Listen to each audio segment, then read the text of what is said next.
ప్రతి ఒక్కరూ గొప్పగా ఉండాలనుకుంటారు. ప్రతి ఒక్కరూ ఉన్నతమైన స్థితిలో ఉండాలనుకుంటారు. మరి ఉన్నతమైన స్థితి గొప్పవారుగా ఎలా ఉండగలుగుతాం? మరి పరిశుద్ధమైన గ్రంథం ఏం చెబుతుంది?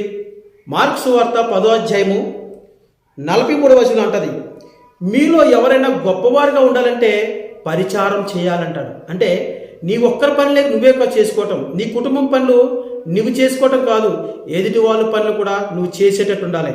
నువ్వు ఒక పరిచారకుడుగా ఉండాలి. సంఘం పట్ల ఒక పరిచారం చేయాలి.